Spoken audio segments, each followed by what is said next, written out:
예, 지금 저희는 수요일 날 하나님을 경험하는 신앙에 대해서 좀 배우고 있습니다. 오늘 계속 이어서 지금 보는 부분이 믿음에 대한 얘기인데, 여러분, 우리의 선택이 우리가 무엇을 믿고 있는지를 너무나도 확실히 보여줘요. 신앙이라는 것은 말로 가르치는 게 아니라 전수되는 겁니다. 왜냐하면 내 삶이 이 사람들에게 전수되는 통로가 되기 때문에 전수라는 말이 맞아요. 말 좋은 말 많이 해서 뭐예요? 그 좋은 말로 살아내는 것이 그 말이 진짜라는 것을 보여주는 거죠. 그러므로 여러분, 우리가 입 밖에 꺼내는 말이 무슨 말이라 하든지 그 말이 아니고, 우리의 믿음은 내 선택을 통해서 드러나게 돼 있는 거예요. 당신의 행동이, 우리의 선택이 하나님에 대해서 내가 무엇을 믿고 있는지가 너무나도 명확히 드러나는 거예요. 지금 저희는 헨리 블랙가비 목사님이 하나님을 경험하는 삶에 대해서 정리해 놓은 것들을 배우고 있는데요. 그래서 좀 정리를 해보시면, 하나님은 지금도 일하고 계시다. 하나님은 우리 주변에서 일하고 계신데, 우리는 하나님과 자녀됨으로 관계가 맺혀지잖아요. 믿음이란 그런 거죠. 예수님이 내 대신 죽으셔서 나는 이제 하나님의 자녀가 되었어요 라는 게 이론적 믿음이라면, 그 이론적 믿음이 뭘 만들어내냐면 관계를 만들어내는 거예요. 그래서 여러분, 제가 이상한 신앙 체험 얘기하는 게 아니라, 여러분, 하나님하고 소통이 돼야 됩니다. 매번 하나님이 뭐 하는 얘기를 듣는 건 아니죠. 성경에 나온 사람 다 그래요. 그런데 최소한 예수를 믿는다는 것은 그분을 믿음으로 내 안에 성령이 임하여 그 성령을 통하여 하나님과 교제하는 거예요. 여러분, 이게 안 되는데 그냥 교회 생활만 하는 건 아무 의미가 없어요. 교회 생활을 30년 하셨더라도 아직 아니라면 여전히 추구해야 될 게 뭔 줄 아세요? 이 관계를 추구해야 되는 거예요. 제가 그런 오예배도 하나님 얼굴 구하는 거, 신앙의 본질 얘기하니까 불편하신 분들이 있을 거예요. 내가 신앙생활 30년 했는데 저 얘기 듣다 보니까 마치 저기 나오는 바리새인이 나라고 얘기하는 것 같고, 나는 뭐 하나님 아무 관계가 없다는 거야, 이렇게 생각하시는 분들이 있어요. 저는 그렇게 얘기하는 게 아니에요. 여러분, 그런 마음이 들 때는 잘 생각하셔야 돼요. 내가 이 관계가 없으니까 지금 제 그 말들이 신앙의 본질을 얘기하는 게 불편하신 거예요. 제가 누구를 왜 칩니까? 제가 친다고 해서 여러분 지옥 갑니까? 아니잖아요. 하나님과의 관계 안에서 신앙을 하는 거예요. 그러니까 사람이나 환경이나 제 설교에 흔들리지 말고, 제가 하는 말이 하나님과 관계를 맺으라는 말이라면, 그게 혹시 나한테 치는 말처럼 들리더라도 하나님과 관계 맺을 생각을 해야지. 목사 설교가 어떻다, 교회가 어떻다, 목사 방향이 어떻다, 저 장로가 나쁘다, 권사가 나쁘다. 여러분, 우리가 그동안 신앙생활 그런 식으로 했어요. 교회 안에서 항상. 그래서 교회 안에 뭐가 있냐면 정치가 있는 거예요. 정치. 그거 정말 안 좋은 거예요.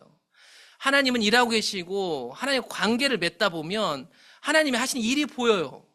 그게 하나님 초청이죠. 보였으니까 그게 초청인 거예요. 그 초청에 반응하기 시작하면 하나님이 하나님의 일에 대해서 내게 막 말씀을 하시는 거죠. 아, 좋은 얘기예요. 맞아요. 하고 싶어요. 근데 내 삶이 한계가 있어요. 거기서 믿음의 갈등을 겪는 거죠. 우리가 지금 보고 있는 부분이 이 부분인 거예요. 이 부분. 이 믿음의 갈등에 놓여 있으면 갈등이 있네 끝나는 게 아니라, 반드시 여기서 선택과 조정이 일어나는 거예요. 선택과 조정.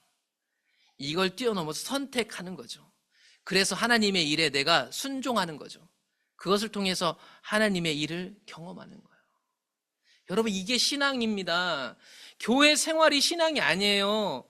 이게 신앙이고, 이 신앙 안에 교회 생활이 한 부분이 있는 거예요. 근데 이런 하나님을 경험하지 못하니까 교회 생활이 자기 신앙의 전부인 거예요. 그래서 교회에 그렇게 목을 매는 겁니다. 교회를 위해서 막 사는 거예요. 말은 좋은데 집착에 가까운 게 있죠. 하나님이 어떤 사람에게 하나님의 계획과 목적을 알리실 때 그것은 항상 믿음의 갈등을 일으킵니다. 왜냐하면 하나님의 일은 크거든요. 내 상황과 환경보다 커요. 그리고 그것을, 이 믿음의 갈등을 통과하고 나면 하나님 도와주심으로 경험하게 되겠지만, 그 전까지는 어려운 거예요. 어렵죠. 하나님과 세상 모든 사람들은, 여러분, 우리가 하는 말이 아니고, 내가 갖고 있는 장로님, 목사님 불리는 직분이 아니고, 내가 어떤 행동을 하는가를 보고 내가 진정 하나님에 대해서 무엇을 믿고 있는지 알게 됩니다. 여러분, 잘 생각해 보라니까요. 어디 장로고 목사여도 여러분 가까운 사람들 보고 아, 저 사람 엉터리다 속으로 겉으로 말 안 하지만 하잖아요. 왜 그런 줄 아세요? 그 사람들의 행동을 보기 때문이에요. 마찬가지 여러분 내가 장로고 목사고 권사인데 내 자녀들이 내 주변에 있는 사람들이 내 행동을 보고 어떻게 생각할까 한번 생각해 보시라는 거예요. 외식하라는 얘기가 아니고 제가 아무리 이렇게 설교를 잘해도 아무리 이렇게 말해도 믿으라고 이렇게 말해도 내가 이렇게 하지 않으면 저희 아내나 저희 애들은 절대 따라오지 않을 거예요. 그것이 우리가 믿고 있는 거니까. 여러분 어떠세요? 우리가 자녀들한테 늘 따라오는 대상이 되기는 어렵겠지만 최소한 걔네들이 믿음이 없고 싫어도 내가 어떤 하나님을 믿고 있는지는 사실은 그들도 다 알고 있어요. 그게 싫어도 안 따라가도 우리 엄마 아빠가 진짜 예수를 믿는지 어떤 하나님을 믿는지 내 삶을 통해 반드시 드러나는 거예요. 그래서 여러분 신앙생활을 오래 하면 그 주변에 있는 사람이 그 사람을 알아요. 관계 때문에 말을 안 하지 그 사람을 안다고요. 그래서 정말 중요한 일이 있으면 그 사람을 찾아요. 정말 올바르게 배울 것 같으면 그 사람을 찾는다고요. 이게 신앙이라서 그래요. 오늘 우리가 읽은 본문 잘 아시잖아요. 다윗의 믿음이 발휘되는 장면이죠. 하나님은 1대 왕 사울 대신에 다윗을 왕으로 삼기를 작정하셨어요. 근데 그때 다윗이 소년이었단 말이에요. 하나님이 사무엘한테 다윗을 왕 삼으래요. 이거 되게 위험한 얘기입니다. 왜냐면 사울이 왕인데 사울 가문이 왕인데 다윗 가문은 왕으로 삼으면 어떻게 되겠어요? 힘을 누가 갖고 있어요? 사울 왕 가문이 갖고 있잖아요. 그럼 다윗에게는 되게 위험한 일이에요. 게다가 다윗은 소년이라니까요. 그 사람을 보니까 사무엘이 보니까 그의 빛이 붉고 눈이 빼어나고 얼굴이 아름답더라. 하나님이 그 다윗을 볼 때 얘기했어. 야 얘다. 이세의 집 막내 다윗 맞아. 걔 왕으로 기름 부어라. 이렇게 명령하신 거죠. 여러분 이거 보니까 다윗이 잘생기기까지 했나 보다 생각하겠지만 이거요 어리다는 거 표현이 어리다는 표현. 그래서 17장에 가보시면 다윗하고 싸우는 골리앗이 조롱할 때 똑같은 표현이 나오죠. 그 블레셋 사람 골리앗이 둘러보다가 다윗을 보고 업신여겼는데 왜 그랬는가? 그가 젊고 붉고 용모가 아름다웠기 때문이다. 그러니까 이게 아이고 믿음도 좋든 얼굴도 잘생겼다 이 뜻이 아니고 솜털 보송보송한 소년이네 라는 겁니다. 여러분 과연 이 소년이 지금 이런 상황들을 감당할 만한 왕이 될 수 있을까? 좋은 얘기고 멋있는 얘기지만 사울을 뚫어낼 수 있을까요? 그런데 하나님이 이 다윗을 왕으로 선택하셨더라. 그렇게 하나님의 선택에 따라서 사무엘이 기름 뿔병을 가져다 그 형제 중에서 그에게 부었더니 이날부터 다윗이 성령으로 충만하게 되었더라. 여호와의 영으로 크게 감동되었더라. 그런 믿음의 사람이라는 것이 하나님으로 인정됐는데요. 그러다가 우리가 오늘 아는 골리앗하고 싸우게 되는 장면이 나오잖아요. 골리앗 앞에 이스라엘 전체 사람들이 벌벌 떨고 있었어요. 왜냐하면 골리앗이 그 갖고 있는 스펙이 어마어마했기 때문이죠. 키는 약 2m 90cm 약. 그리고 그 사람이 가진 힘을 보여주는 무기들을 보면 갑옷의 무게만 57kg, 그 다음에 창, 철날 끝 이런 거 보시면 약 7kg. 그러니까 무기만 딱 봐도 저 사람이 갖고 있는 힘이 얼마나 큰지가 다 드러나는 거죠. 그러니까 이스라엘 백성들이 아무도 나가서 싸울 생각을 못해요. 그걸 보고 있는 다윗이 이렇게 얘기를 합니다. 곁에 있는 사람들에게 이 블레셋 사람 골리앗을 죽여 이스라엘의 치욕을 제거하는 사람에게는 어떠한 대우를 하겠느냐? 이 할례 받지 않은 블레셋 사람이 누구이기에 살아계시는 하나님의 군대를 모욕하겠느냐? 여러분 아무도 이런 얘기 못하고 있는데 소년 다윗이 형들 도시락 갖다 주려고 왔다가 이 장면을 보고 이 솜털 보송보송한 소년이 이렇게 얘기하고 있었어요. 이게 뭐냐면 다윗의 믿음이었죠. 살아계시는 하나님을 모욕하면 하나님은 그 사람을 심판하신다. 이게 다윗의 믿음이었습니다. 이 믿음이 만든 다윗은 행동했어요. 그래서 골리앗하고 싸우러 나가죠. 싸우러 나갈 때도 없는 것보다 낫겠지 해서 갑옷 입혀놨지만 맞지 않았죠. 사울이 무기도 줬지만 안 맞았죠. 그래서 자기가 원래 갖고 다니던 목자의 막대기와 물매를 가지고 나가게 되는 거죠. 여러분 여기 이게 다 다윗의 믿음이 나와 있고요. 다윗의 믿음은 이런 선택을 하게 했어요. 골리앗 앞에 나가는 거 그리고 막대기와 물매를 가지고 나가는 거. 다윗이 믿고 있는 믿음은 이런 거예요. 우리 여호와 하나님은 전능하시고 이스라엘을 지켜주시는 분이다. 이게 다윗의 믿음이었어요. 그러면 잘 생각해 봅시다. 이스라엘 전체 사울을 포함해서 이 사실을 믿지 않는 사람이 있었을까요? 없죠. 이스라엘 출발 자체가 여호와라는 이름 자체가 전능하신 하나님인데, 그러면 이스라엘 모든 사람들은 애기부터 저 사울 왕까지 하나님은 전능하시고 이스라엘 지키시는 분이라는 걸 다 알아요. 근데 그건 머리로 아는 거죠. 이론이죠. 결국 이 말씀을 따라서 나가지 않으면 이 믿음은 사실은 맹탕 믿음인 거죠. 이 믿음이 어떤 행동을 만들었나요? 골리앗과 싸우러 나가는 행동을 만들었고요.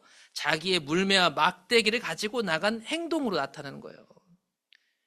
믿음이라는 것은요, 결국 행동으로 들어가는 거예요. 여러분, 신앙은 이런 거더라. 야, 내가 옛날에 해봤던 이렇다더라. 이런 말보다 지금 내 현재 있는 문제들과 상황들을 믿음으로 뛰어넘는 행동이 내 신앙을 말하는 거예요. 오늘날 왜 이렇게 신앙이 가벼워졌나요? 교회 가면 말은 진짜 많이 하는데 작은 것 하나도 그 믿음으로 행동하지 않는 것들이 가득하기 때문이에요. 서로 미워하고 갈등이 있고 돈을 사랑하고 효율과 늘 자기 이익만을 관심을 갖죠. 성경에 나오는 거 하나도 안 맞아요. 그렇죠? 그러면서도 다 사람이 원래 그렇지, 교회가 다 그래요, 이렇게 얘기를 한단 말이죠.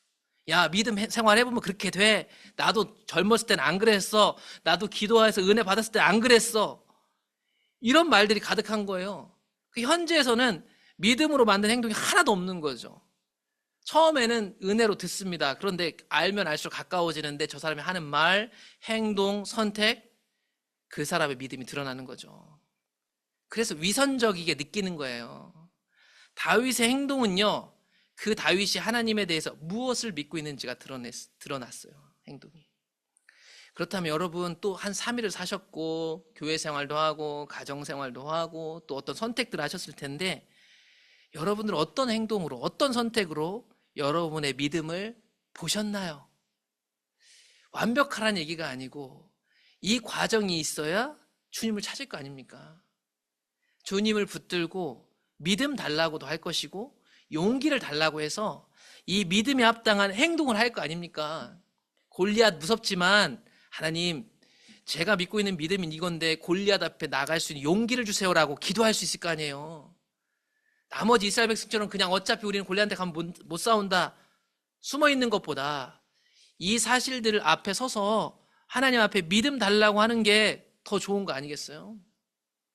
하나님은 이런 믿음을 행동으로 실천한 다윗을 통해서 이스라엘 중에 여전히 하나님이 계시다는 것을 온 세상에, 블레셋과 이 이스라엘에 알리고 계셨습니다.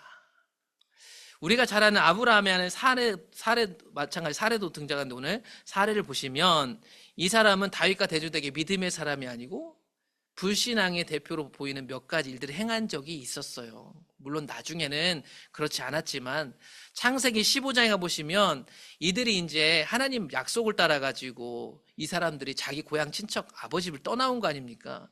하나님은 아브라함에게 너의 가문이 부족이 커질 거라고 했는데 내 친아들이 없는 거예요. 그게 이 아브라함과 사레의 늘 약점이었죠. 고통이었고 슬픔이었어요. 믿음으로 왔지만 믿음의 현조서가 아들 하나 없는 거라서 자기네 집에서 자기네 부족 가운데 태어난 이 종, 내가 믿고 신뢰하는 엘리에셀을 자기 후계자로 생각하고 있었죠. 하나님은 그 엘리에셀이 아니라고 말하죠. 너한테서, 너와 사레 사이에서 상속자가 태어날 거라고 말씀하셨습니다. 그런데 아들 출산에 대해서는 여자가 더 잘 알잖아요. 창세기 16장에 보면 아브라함의 아내 사레는 출산하지 못하였고 누구보다 사레가 이 부분에 대해서는 더 잘 알았을 거예요. 그래서 하나님이 아브라함의 씨라고 했으니까 아브라함 씨만 사용하면 되겠지라고 머리를 써서 자기 여종을 들여보내기로 하죠. 그리고 아브라함도 그거를 받아들인 거죠. 사실은 사레가 아브라함이 말하죠. 여호와께서 내 출산을 허락하지 아니하셨으니 내 여종에게 들어가라. 내가 혹 그로 말미암아 자녀를 얻을까 하노라 하매 아브라함이 사레의 말을 들었습니다. 여러분, 전능하신 하나님인데 자기들을 고향 친척 아버지 집에서 끌어내어 몇 번의 위기가 있지만 여기까지 오게 하신 하나님이지만 사레가 가나안 땅 온 지 10년째 여전히 이 믿음이었다라는 거. 아브라함의 아내 사레가 그 여종 애굽 사람 하갈을 데려다가 그 남편 아브라함이 첩으로 준 때는 아브라함이 가나안 땅에 거주한 지 10년 후였더라. 여러분, 가나안 10년, 사례의 믿음의 현 주소는 자기 여종을 보내가지고 아들을 낳는 거였습니다. 물론 시간이 지나서 달라졌으니까 다행이지만요. 하나님의 초청에 대한 나의 반응은 하나님에 대한 나의 믿음을 나타내요. 아브라함과 사라에게 아들을 주겠다라는 하나님의 초청, 큰 민족을 만들겠다는 하나님의 초청에 대한 내 반응은 내가 지금 어떤 하나님을 믿고 있는지를 드러내죠. 고향 친척 아버지 집을 나온 것도 대단한 믿음이었죠. 그런데 100세 된 자기가 아들을 낳을 거라는 믿음을 가지고 기다리는 그것 또한 자신의 믿음을 나타내는 지표였습니다. 결국 신앙이라는 것은 행동이 말하는 거예요. 그래서 신약 성경에 보면 행동으로 자신의 믿음을 증명하는 사람들이 나오는데, 우리 이 마태복음에서 좀 많이 봤는데요. 이방 백부장, 이방 군인 장교 8장에서 본 적이 있습니다.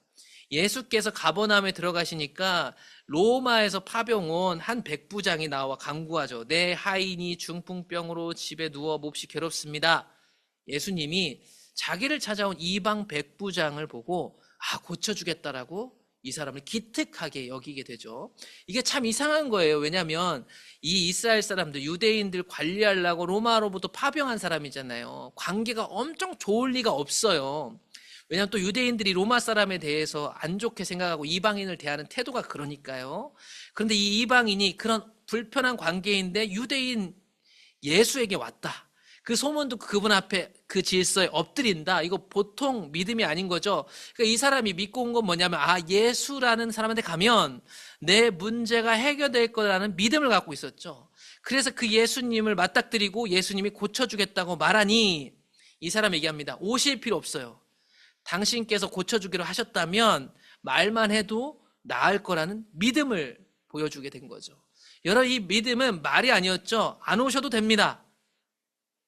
지금 말로만 낫게 하실 수 있습니다. 라는 행동, 결정을 하게 된 거죠. 이런 백부장의 믿음을 보시고 예수님이 이렇게 놀라워하셨다. 그래서 이 사람을 가지고 믿음 얘기를 해요. 이스라엘 사람 중, 하나님 백성 중, 교회 다니는 사람 중 아무에게서도 이만한 믿음을 본 적이 없는데 이 사람의 믿음이 무엇으로 증명됐나요? 예수님 오실 필요 없습니다. 예수님 말씀만 하셔도 낫게 하실 것을 제가 믿습니다라는 이 결정. 여러분, 우리라면 그렇게 했을까요? 가서 고추자. 예, 제가 마차도 갖고 왔고요. 말도 갖고 왔으니까 타고 가세요. 라고 얘기했겠죠. 믿음이라는 건 결국 행동에 영향을 미치게 되어 있고요. 백부장은 예수님이 말씀으로만으로도 고칠 수 있다라는 믿음이 있어서 이런 행동을 했던 거고, 이런 행동하는 믿음에 대해서 예수님은 이만한 믿음을 보지 못했다라고 얘기하고 있었어요. 여러분, 예수님 옆에서 가장 가까이 다녔던 제자들은 어땠나요? 이들은 풍랑을 만났죠. 이거 다 우리가 본 내용이라 좀 익숙하실 텐데, 배를 타고 이동하는 예수님과 제자들이 큰 노를 만났죠. 그러니까 큰 풍랑을 만난 거예요. 그런데 예수님은 얼마나 피곤하셨는지 주무시고 계셨어요. 그 제자들이 나와 깨우며 이르되 주여 구원하소 우리가 죽겠습니다. 그런데 이 풍랑 속에서 제자들이 판단하기를 이거는 보통 풍랑이 아니라 죽을 수도 있는 풍랑이었다. 게다가 제자 중 대다수가 어부 출신이니까 이 사람들 말은 객관적으로 볼 때 참 맞는 말이었다. 그런데 이런 그들의 어부 출신 그들의 반응, 그들의 선택, 예수를 깨우며 죽겠습니다 말했던 그들의 선택에 대해서 예수님에게 어찌하여 무서워하느냐, 믿음이 작은 자들아. 그들의 믿음에 대해서 얘기하고 있습니다. 그들이 이 풍랑을 보고 죽겠습니다 라고 판단했던 그들의 선택, 그들의 반응, 그것이 그들의 작은 믿음을 드러냈습니다. 그리고 예수님은 그 풍랑을 잔잔하게 만들고 이렇게 얘기를 하죠. 잔잔하게 만들었죠. 그래서 그 장면을 본 이 제자들이 얘기하죠. 이분이 어떠한 사람이기에 바람과 바다도 순종하는가. 여기서 들었네. 아직도 예수님이 그 많은 기적을 행하고 별의별 걸 보여줘도 제자들은 아직 예수님에 대해서 잘 모르는 거예요. 여러분, 사람들이 교회를 다니고 헌금을 하고 내가 오랫동안 신앙을 하면 내가 믿음이 있다라고 착각을 하기 시작합니다. 그런데 내가 믿음이 어디에 있는지 내 삶을 자세히 들여다볼 때 우리에게 믿음 주시는 주님께로 나아갈 수 있는데, 자신의 삶을 들여다보지 않고 믿음에 합당한 선택을 하지 않고 그저 덮어두기 식으로 신앙생활을 하면요, 내 상태를 알 수가 없어요. 예수님 옆에 따른 제자들도 마찬가지였죠. 예수님이 누군지 전혀 아직 감을 못 잡고 있는 거예요. 또 예수님 옆에 나타난 12년째 혈루증, 하혈을 한 여자 이야기도 우리 마태복음 9장에서 봤는데, 이 여자는 12년 동안 하혈을 앓는 여자입니다. 그 여자가 이 무리를 뚫고 예수님 옷을 만졌죠. 왜냐하면 그분의 옷만 만져도 자기가 나을 것이라고 생각했기 때문입니다. 이 여자가 이렇게 와서 옷을 만진 행위 자체가 상당히 불가능한 일에 가까운 일이고, 잘못했다가 하는 이 여자는 사람들로부터 죽을 수도 있을 거예요. 왜냐하면 레위기 15장에 보면 몸에서 혈루증 앓는 여자, 뭔가가 유출병이 있는 환자는 부정한 자로서 사람들하고 접촉하면 안 됩니다. 접촉하면 안 되는 분이 이렇게 거룩하신 선지자 앞에서 옷을 만졌다니, 예수님이 용서해 주시더라도 주변 사람이 돌 던지기에 충분히 합당한 문제적 행동이죠. 그런데 이 여자가 목숨을 걸고 왜 이런 선택의 행동을 했을까요? 예수님 옷이라도 만지면 낫겠다는 걸 믿었기 때문에 이 행동을 한 겁니다. 그래서 레위기에 보면 이 여자는 원래는 대중들과 접촉하면 안 돼요. 어떤 여인이 유출을 하되 그의 몸에 그의 유출이 피일하면 이래 동안 불견해 그를 만지는 자마다 저녁까지 부정할 것이다. 그래서 여자들이 하는 생리 같은 경우에도 레위기법에 의하면 부정하니 그때는 정결해질 때까지 기다려야 되는데, 이 여자는 그게 아니라 피가 계속 나오는 병을 앓고 있었으니까 사람들과 섞여서 사는 것 자체가 가능하지 않은 상태다. 그래서 이 사람은 다른 게 아니고 이거 낫는 게 자신의 온 인생의 목표였기 때문에 마가복음에 가보면 이 여자가 많은 의사에게 찾아갔다가 많은 괴로움을 받았고 가진 돈도 다 탕진했을 때 아무 효염이 없고 도리어 더 안 좋아하던 자에 예수님의 소문을 듣고 그 소문을 믿음으로 무리 가운데 끼어 뒤로 와서 그의 옷을 손을 대니 이는 내가 그의 옷에만 손을 대어도 구원을 받으리라 생각함일러라. 여러분, 이 여자가 얼마나 고통스러운 여자였을까요? 그런데 이 고통 중에 들은 소문을 믿고 그 믿음은 그럴까가 아니고 이 대중들을 뚫고 나오는 행함으로 인하여 그가 고침받은 겁니다. 누가복음에 보면 그 상황들이 나오는데 예수께서 이르시되 내게 손을 댄 자가 누구냐? 자기 옷에서 능력이 나간 걸 아셨죠, 예수님은? 베드로가 말하죠. 주님, 무리가 밀려들어 밉니다. 그러니까 지금 이 상황이 엄청 복잡한 거예요. 누군가가 저 사람 다 12년째 혈루증 하는데 저 동네 누구가 알지 않을까? 어떻게 숨기고 여기까지 등장했을까? 얼마나 떨렸을까요? 그런데 그 여자의 선택이, 행동이, 그의 믿음이 그 행동으로 드러났고 그 믿음이 치유를 받는 것이다. 예수님이 이렇게 얘기를 하죠. 예수께서 돌이켜 그를 보시며 이르시되 딸아 안심하라 내 믿음이 너를 구원하였다 하시니 그 여자가 그 즉시 구원을 받으니라. 여러분, 그 여인의 믿음이 그를 고친 거예요. 하나님은 그 일들을 하실 수 있죠. 그 일들을 하실 수 있음을 믿고 선택한 사람이 자신의 믿음으로 인하여 치유를 경험하게 되는 것이죠. 성도님들 오랫동안 신앙생활 하시고 저보다 더 대단하신 분들입니다. 그런데 그 신앙이 과거의 신앙이고 그저 말만 하는 신앙이라면 무슨 소용이 있겠습니까? 거기에는 능력이 없습니다. 내가 말하는 것과는 상관없이 내가 어떤 선택을 하는지 그게 하나님에 대한 나의 믿음의 상태를 드러냅니다. 여러분, 말이란 건 그렇잖아요. 말로 얼마든지 숨길 수가 있어요. 내가 너를 원래 사랑해서 그런 거야. 제가 이것 때문에 그런 거예요. 다른 핑계를 댈 수 있더라고요. 그런데 그 말하는 거 상관없이 결국에는 내가 어떤 사람에게 어떻게 행동하고 삶에서 중요한 문제마다 어떤 선택을 하는가, 그게 내 믿음을 드러내는 거예요. 이걸 가지고 다른 사람한테 내 믿음 보여줘야지 하고 회식하라는 뜻이 아니고 이 믿음의 상태를 잘 살펴보셔야 주님의 도움을 구하지 않겠습니까? 저는 누가 믿음이 좋고 안 좋은지 잘 몰라요. 저는 여러분들에게 믿음 좋으라고 강요하는 게 아니고 우리와 함께, 저도 마찬가지, 현재 우리의 믿음의 상태를 발견하고 주님께 가자고 이런 이야기들을 하고 있는 거예요. 하나님에 대해서 무엇을 믿느냐가 나의 행동과 내가 어떻게 사느냐를 결정지을 것입니다. 그러므로 사랑하는 성도 여러분, 믿음과 삶은 절대로 떨어질 수가 없는 겁니다. 교회 생활과 여러분 직장 생활은 절대 떨어질 수가 없는 거예요.